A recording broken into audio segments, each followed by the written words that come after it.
that's how we take things different approaches. I wail like a cartoon ghost, and you say hello at a respectable volume. A little more subdued. A little more. You're more NPR. Hello, everyone. Hello, everyone. Today we're talking about monetary policy in the first quarter of 2023. Boo! No, today we're going to talk about. This is going to be a fun, loose, free-form conversation, but the overall topic here is PC ports. Lately, and we're going to get to it in a while here, but lately, new games that are coming out on PC, not so good, I hear. I hear the same and have experienced the same, and people around me are going through the same thing. Certainly. Well, I've got news for you, and it's old news, but it's... you got old news for me? Let's hear, Brian. I got old news for you. Who's the president? So, PCs have had shitty ports for a very long time. Okay. Very long time, as it turns out. So...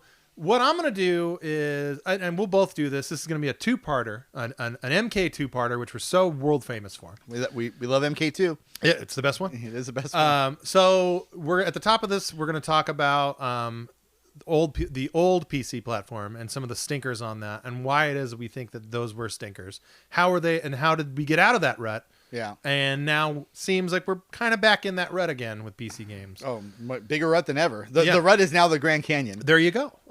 So the way I want to start this is let's talk about when we got into PC gaming. And you're obviously way further along with that than I am. Yes. I am. So we're going to do an entire show about just me talking about getting into PC gaming. Got it. Yeah, sounds good. So for me, my first ever thing that I could play video games with was an Atari 2600. It was a hand-me-down. I got it when I was 4. 4, okay. So, and here's the Atari is, those games are already so abstract, and you really do have to use your imagination to figure out what the hell you're even looking at. So then to do that as a 4-year-old is even more challenging. More abstract, yeah. But I loved the port of Moon Patrol on 2600, probably my all-time favorite Atari game. I played the shit out of Freeway, of course, Combat. So a lot of and those are all real arcadey direct experiences, brick out, that kind of stuff. And then some of the older, your adventures and stuff like that, way too abstract for me to be able to get behind. So in 1992, I believe it was 92, might have been 91, but I want to say 92. My family got our first home computer, and it was a 386.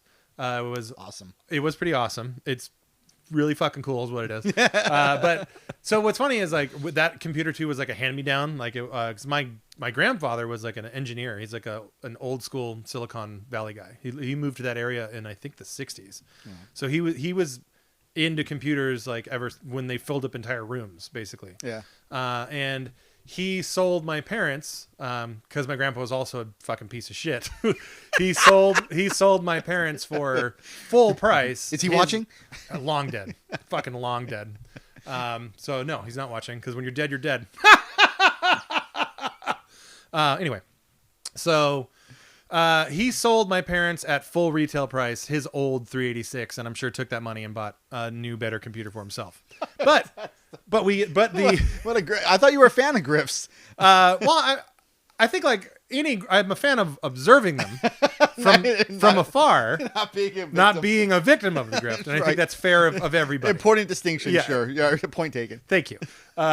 So, Grandpa gave us this computer, and that was it. So now this is before I got a Super Nintendo.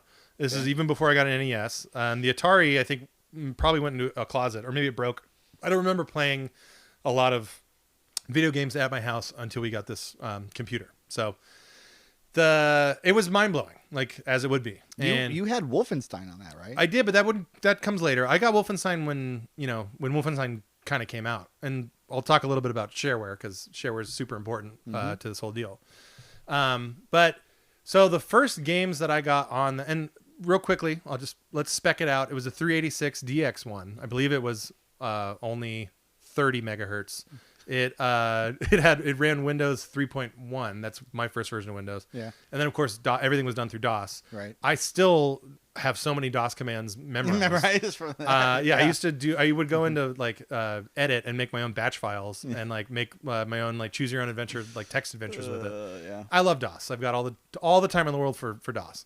But game wise, so the first games that we got for this thing was 1992. So obviously I got a Ninja Turtles, which was like So obviously it was the port of the NES Ninja Turtles, which and not the arcade game. Which so that game is a divisive one. I think we can all agree that the original Teenage Mutant Ninja Turtles is a bad game, but Sure. it's the first Ninja Turtles game. So for a lot of, we'll call us users out there who got high on turtles and turtle power, it was the only game in town. Notoriously difficult and frustrating because we all wanted to have our Ninja Turtles. Yeah. But you also wanted to like Be do good well at the game. as a Ninja Turtles. Yeah. Which meant you're picking Donatello every time. Watching yourself die over and over again on that underwater Not level fun. is just not fun. Super duper not fun. So anyway, and how this relates to ports. Obviously, the NES version of that game came out first, and then the DOS version came out whenever it did. So here's the thing about those games on that platform then. So one of the things that the Nintendo, the NES, could do really, really, really well, as a matter of fact, and especially it's kind of amazing to think of how old the NES actually really is. It came out as the Famicom in 1983.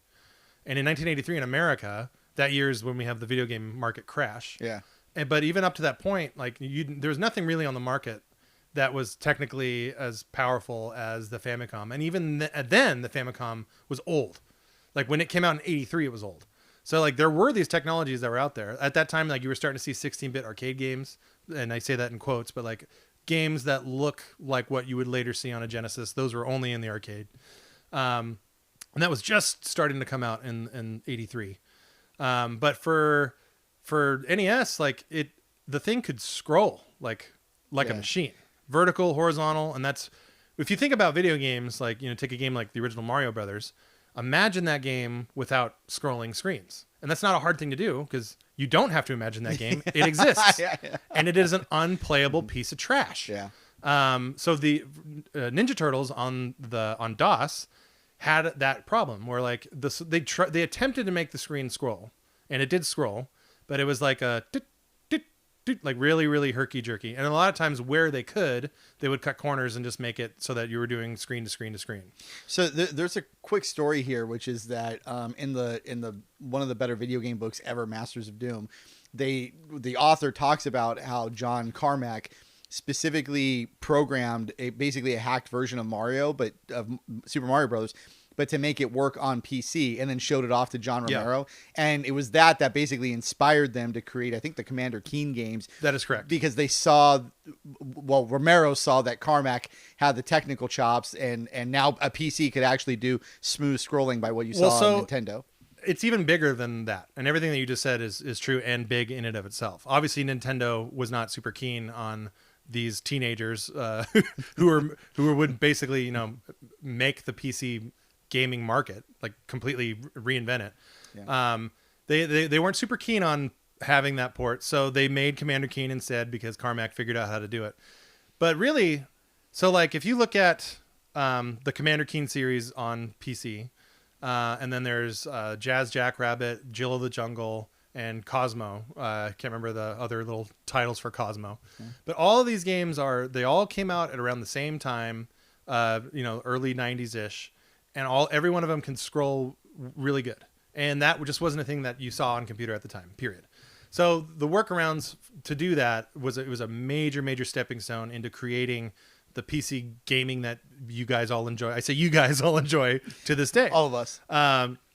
So that is a remarkable point of a video game history that I think sometimes is kind of like glossed by. But if they didn't do that, then who knows? Like, because obviously PCs were in America at least, PCs were never ever designed to be gaming forward. Right. It was always like a utility. It was a tool. Yeah. Like you would do your taxes on these things. Spreadsheets. Yeah. All that you could hook up to the internet and find out your favorite team scores. Yeah. All that shit that was advertised on like Atari 500 computers or 800 computers. But like there were the games that you had at the time were all single screen experiences. So you had like a lot of those single screen arcade ports like Donkey Kong, and then like a thousand other Donkey Kong clones that came out. Totally. All shareware. But then once Commander Keen through id came out, that's when things really started to change. But then even as that's going on, there's a couple wrinkles. Like that Ninja Turtle game, which beloved by me as a 8-year-old, like it's really hard to play now, and it's even harder to play on DOS. Another one, are you familiar at all with the DOS port of Mega Man? No, not at all. So, didn't even know there was one. Yes, there's only Mega Man 1, and for good reason. I'm a kid. I had a Target. I want to say this is like 1994, 95. And by that point, I'd been playing Mega Man games, as you did. I mean, Mega Man X was out by that time, and there's like 6 of them on NES, and I love them. They're Mega Man games. What's not to love? So I see on clearance this boxed copy of Mega Man on a 3.5-inch floppy. So I get my mom to acquiesce and give me like the $4.99 that it took, because again, it's on clearance. Right. Take it home. And at that point, I don't think I'd ever played the original Mega Man. So I was excited because like, here's the one Mega Man game I never got to play. So install that bad boy through the old CD space. Man, you can see where this is going. And it's, dude, you should take the time to anyone out there. Take the time. Don't play this game because it's miserable, but just look it up on YouTube. Yeah. And it's like the whole thing about like the singles, like not being able to scroll. Try playing a Mega Man game where the screens don't scroll. There's literally points in the game where like so Mega Man's known for pretty hard platforming. Like in the older Mega Man games too, it's like at points it's pixel perfect. Yeah. Like you have to make these super long jumps. So many times throughout Mega Man on DOS, which I never beat because I think you can't beat it. I'm pretty sure it's impossible. You would jump from like, there'll be like a little, like a you're on the edge of a platform, and then here's like the edge of the screen.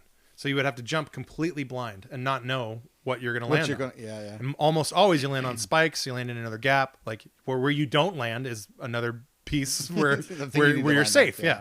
So that experience of that Mega Man game it was infuriating. And it's funny too, like when we talked about doing this episode and you mentioned like all these shitty PC ports that were coming out, it reminded me like there were so many shitty PC ports back then. Now, obviously the PC as a platform, like there's things that it was doing that consoles couldn't do. So obviously like the entire genre of adventure games from back then, which are all, that's, to me, that's like the golden era of adventure games. Yeah. So like the original Monkey Island, all that stuff. Like that's only going to work on a PC and that's only because you have a mouse and then like as you able to click around. Yeah. And you had mice on home consoles, but like I was right there, baby. The key is the palm. You Yeah, put your palm on the back of it. Put palm on the buttons. Palm on the buttons. And then you want to mash the mouse. Take mash it around like take this. it from us. That's an MK exclusive new mouse technique. The proper technique. Yeah. Because you have a mouse as an input, and then also you have like the text parsing for a lot of old adventure games, you had to like type words. So you have a keyboard. All that stuff makes sense, and I feel like those games were designed for the platform in mind. Like you knew what the input devices are going to be. Here's how we can work that around. What's a good thing to do? Let's tell stories. So adventure games, and they lived on PC for a long time. And for the most part, even now to this day, I would say like when I think of a new adventure, I know like a new Monkey Island came out not that long ago. Like to me, I just think of that as like, well, if I'm going to play that, I'll get it on Steam. Like I would rather play that on a PC. Yeah. Like it fits a little better. There are certain games that just they just sound like they're PC games. Yeah. Like they have a home on PCs, and adventure games are one of them. Certain types of RPGs, like I've heard Baldur's Gate 3 is coming out later this year and it's being released on consoles. I guess that would work. I'm going to be playing it on the PC because that feels like that's what God intended for. Well, and you're literally trained with muscle memory to play a game like that on PC. Yeah. So and I think that is what it is. But in the early 90s, late 80s, like you have so many of these games that were arcade experiences that did come out and translate fairly well on NES and then later the Genesis. But they were such duds on PC, and I was racking my brain like, why was it this way, and why is it happening again? And in my opinion, back in the day when it was happening, PC just wasn't. It still wasn't a gaming platform. Right. Like I don't think that PC became like kind of synonymous with playing games until well into Windows 95.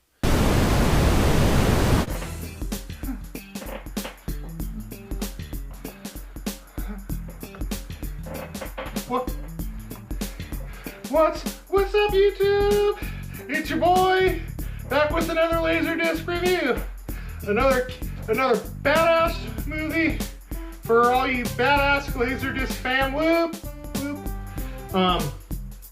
First things first, clean bill of health. I got my neck brace off, and the doctor said, you know, as long as you take it easy and like keep it chill, like you probably won't need a surgery, which is great news. There's no fucking way I can afford a surgery, bro. Not unless I sell off some of my ladies. Ain't gonna happen. No way, man.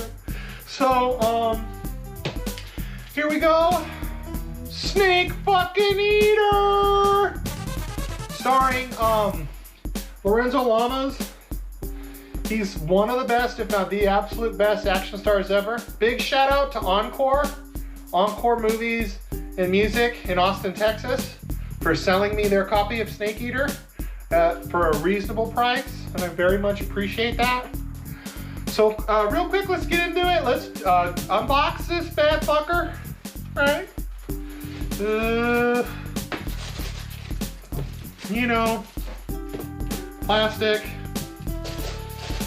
Take a look. Huge fucking CD, right? Huge CD. So that part's awesome. Secure it. So Snake Eater, starring Lorenzo Lamas, is a movie about a guy named Soldier, right? And Soldier works for the cops, but he used to be what they call a snake eater in the war, right? And they could, like, you know, eat snakes because they're so fucking tough that, like, if they needed to, like, you know, munch down on something, they just go grab a snake and just, you know, it's fucking, like, whatever. There's no fucking way I could do that. Shit, man. Anyway, like the big one, the big game that shook everything up was obviously Myst. Yeah. But I would say Doom too. Oh yeah. Doom as well. Well, yeah, Doom for sure, and Wolfenstein before that, in terms of like hardcore video game players, yes. But mainstream success, it was Myst by far. Yeah. And then when you examine what Myst is, and I love Myst, I ain't no Myst hater, right. But it's really hard to argue the fact that you're basically just playing like a hyperdeck, slideshow. Myst showed what kinds of gameplay capabilities could be possible on a PC in a way that was just very different from console. Yes, yeah. And then Doom, which was released in close proximity to Myst, showed what kinds of technological possibilities there were with the PC platform as compared to consoles. Right. But I think that whole thing took Doom, and much more so Doom than Myst. Because Myst, I love Myst, and I love its place in gaming history and all that stuff. But like I was saying, like if you really kind of peel the layers off of that thing and look at it for what it is, like it's the core concept of multimedia, when that was the biggest buzzword in all of media. Yeah. It's a collection of really tiny videos. It's like pre-rendered still shot graphics with like little tricks to like make the illusion of motion when there was none, stuff like that. Isn't it funny how, looking back, it was such a fad. It was like Pogs or something like that in the mid 90s, where it's like overnight every video game developer was like, oh, we can use CD-ROMs now and we have so much more storage space. Let's get some live action video into our games. So you get your Seventh Guest, you get your 11th Hours, you get your Myst, and it was like every game, even a game like Civilization 2, right? Compared to Civilization. Yeah. They had live actors recorded in little video bits in that game. 100%. Do you remember going into a computer store and like you'd see the big CD-ROM box? Yeah. Where it would come with the drive and then two speakers and then a bunch of games. And it was always packaged in this big, colorful box. I remember the creative one I always wanted because it had a picture of Return to Zork on it. And at the time, having no as a kid and no frame of reference for any CD-ROM game, and you see Return to Zork on this box, and it's like that's a real person. That's a real person in this video game. So like the marketing on that stuff, it was super effective, and it totally worked to propel CD-ROM drives into homes everywhere. But then, like just like Myst, I feel like sometimes like the for a lot of people, like the what's called the paint began to dry, and then you kind of see these things for what they are. Some of these things have aged well in that they're fun like relics to look at. But very few. Most have aged poorly. Yeah, very very few are like something that I would want to. Aside from then like just I want to put it on to like laugh at the bad acting. Yeah. Other than that, there's like not a lot of redeeming qualities about those games, and that so they haven't aged super well. But so as a kid who all I really had for a few years there was that 386. So I was playing the Ninja Turtles game. The other big one that I played a lot was Simpsons Bart's House of Weirdness, which was a Konami developed Simpsons game that was probably the best Simpsons game. Definitely at that time with the, I mean, look, the arcade game is great. The arcade game is a spectacular game. Yes, it is. But it is most spectacular when you play with other people. Yes. But for being a single player, like pretty like contextually in the moment type of a Simpsons game, Bart versus the Space Mutants is not good. Has a good first level, and the rest of the game just shits the bed. And what's the other one? Bart versus the World? Bart versus the World, which is even worse. Yeah. But then House of Weirdness is like legitimately great. And the one flaw in that game, and it's that when you're a little kid, like you work around these flaws because you don't have anything else to play. But there were sections in that game where it had relatively smooth scrolling, and then there were other sections where it didn't, and then there were other sections where it was the single screen stuff where you're basically doing the same blind jumps, and all like the cheap deaths that you get from those blind screen to screen jumps. Like it's just there's no excuse for it. And it just fucking stinks all the way around. But it took a quite frankly a genius like Carmack to actually figure this out. And what's funny is later in life I got way more into like vintage computing, and particularly this platform called the MSX or and then the sequel to it, the MSX2. And this is it's one of these days I'll bring it on the show, and we can look at it and poke fun. I don't think I've ever seen it, so that'd be great. Well, you know what? I think now might be that time. We're gonna do a brief pause. Join me once again, and I'll have an MSX on this table, and we'll talk about it. Ah! What the hell are we looking at? Look at that! It teleported. Okay, so this. Can I just start taking this apart? Well, there's a bunch of tchotchkes I had to take away. This is an MSX2. I'll show you in this camera. Uncle Bob's camera there. So what kind of computer does this remind you of in your life experience? What kind of computer? Commodore. Commodore, baby. Yeah. So what's special about this bad boy here is that it was released. It's super successful in Japan. Okay. It was also pretty successful in parts of South America and Europe.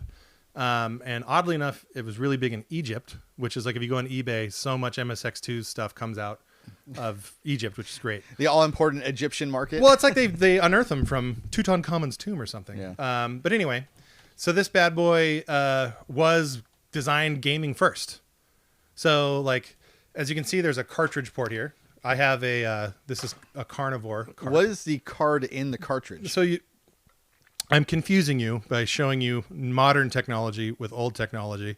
So this is just a flash cart. That's a compact flash card. Oh, I see. This holds thousands of games, and then you just play them as you do. But originally on this thing, games came in cartridges. There's 2 cartridge ports on this bad boy.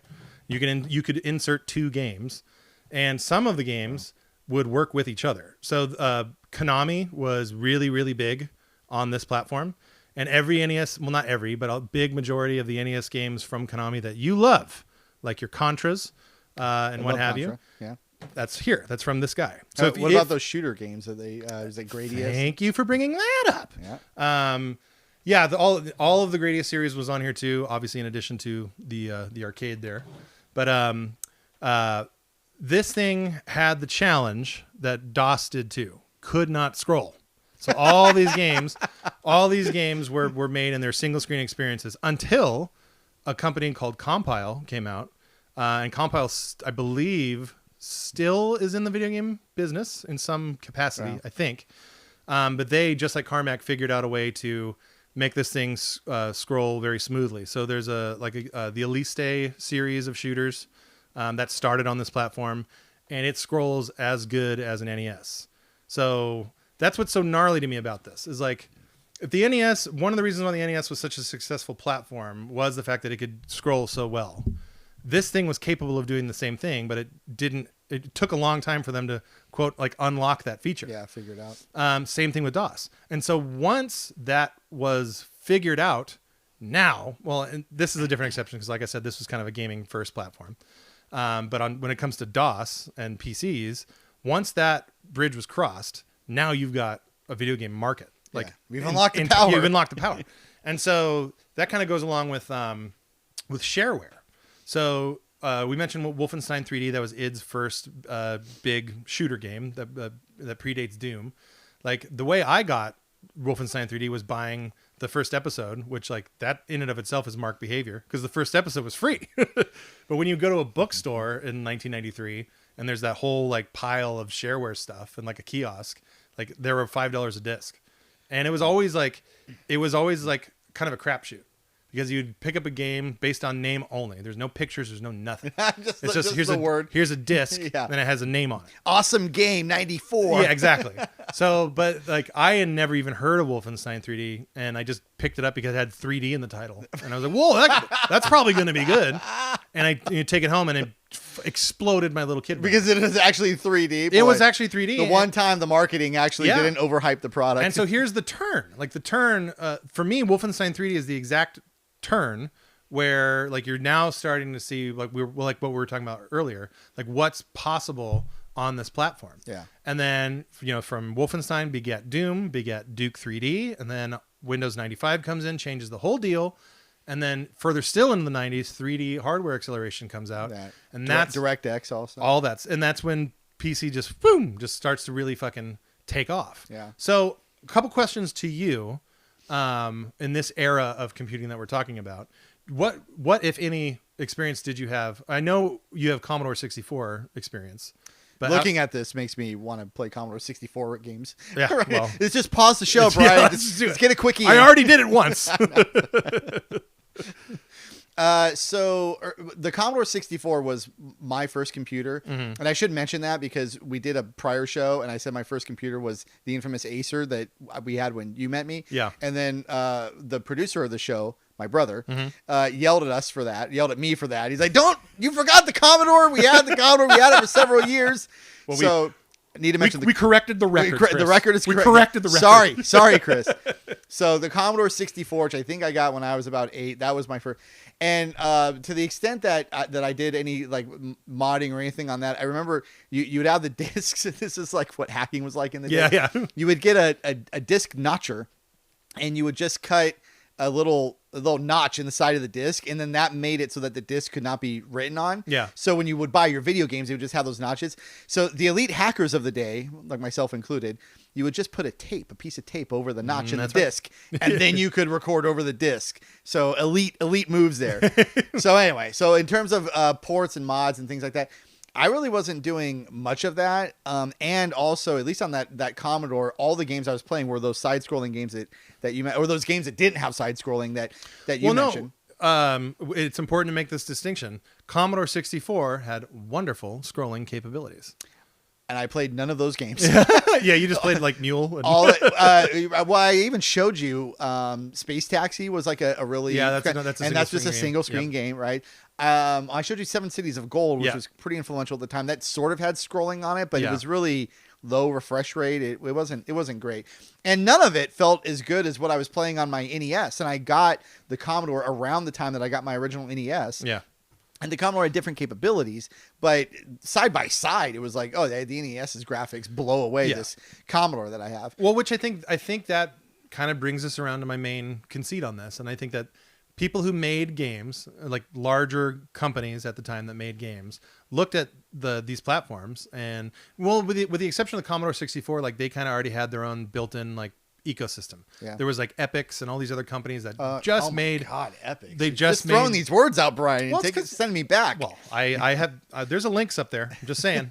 Epix made that Atari Lynx, but they they had their own brand almost, and like these are the people that made games for those. So Commodore is kind of an outlier, but on PC it was just scraps. Like just scraps of the scraps of the scraps, because all the real business was being done on the NES, obviously, as it should have been, the most popular thing in the world at the time. So I started becoming aware of PC gaming when Doom came out, and then when Myst came out, because those were such heavy hitters. Were the big ones. And I remember at 11 or 12 years old thinking, so are these games going to come out on the Nintendo? Are we going to see Doom on the Nintendo? And it just never. And then eventually I was reading about like, all the three death matches and things like that in Doom. And that was all the rage at the time in the video game magazines that I'd be reading. I was like, what the hell's going on with this PC gaming? And then summer of 95, we got the infamous Acer. I'll give those specs out. That was a Pentium 1 75 megahertz. I believe we would eventually overclock it to 100 megahertz. We had 4 megabytes of RAM in that, I believe, and a 1 gigabyte hard drive, I think. 1 gigabyte hard drive. And Windows 95. 1 gigabyte hard drive in 95 that's pretty ballin'. Yeah. Pretty ballin'. Yeah. Nice job, Mom. You did one thing right while I was a teenager. She watches. It'll be fine. We're going to lose that subscription. I'm unsubscribing. God, man. Okay. So we had that. That was it. And then it's so funny. You talked about the shareware. I remember like going to the store and getting the like PC Gamer magazine or whatever, and it would have a disc with like it's like 15 different demos. And I remember thinking like, boy, these video game developers are such dopes. I'm not going to buy your actual game. I'm just going to play this demo for free 100 times. You suckers, I got it for free. You're on top. Yeah, it's like, I'm not giving you money now. I just got 10% of the game. I didn't have to pay you a dime. Take that, magic carpet. Yeah, joke's on you. Yeah, exactly. So anyway, but in terms of ports, though, I remember the ecosystems being just very different. The console was the console. The PC was the PC. Yeah. PC was 3D stuff, especially in the mid 90s, the late 90s. And then we started hearing about, well, Doom was obviously really, really big, and then Quake, and then Half-Life felt like it was its own revolution. Yeah. So between 93 when Doom comes out and 98 when Half-Life comes out, that's only a 5-year period. But I'm going from age 13 to age 18, and you're going from age roughly 10 to 15. Yeah. And it really was a revolution in terms of like the PC just takes off into the stratosphere. Well, I think there's a window of parity where you have the Saturn and the PlayStation and PC all at the same time, kind of doing similar things from a tech standpoint. Okay, so it's like late 90s. You think? Yeah. Well, no, PlayStation's it comes out in 95, and for a while there, like when it comes to raw 3D, like the PlayStation was outperforming the most consumer grade PCs at the time. But then right around, I think when like the Voodoo's first starting to come out. I was going to use the word voodoo now. That's when it starts to really rank up. But at the same time, like if you got to remember like how kind of, relatively young the video game industry was at that time. It still is compared to other industries. But, so we lived through the 8-bit, 16-bit transition, and that was a big one. The bigger one was, of course, going 16 to, going from 2D to 3D. But that was the first time that in our lifetimes that we kind of lived through something like that. It got less cool as you went on. When the PS2 came out, it wasn't like, because there was always okay, PC's up here now, consoles get to here, sometimes maybe even past it, and then PC shoots ahead. And so this is the first time that happened. And then since then it's happened like 7 times. Right. So it's not as special. Every generation. Yeah, basically. So it's not as special as it once was.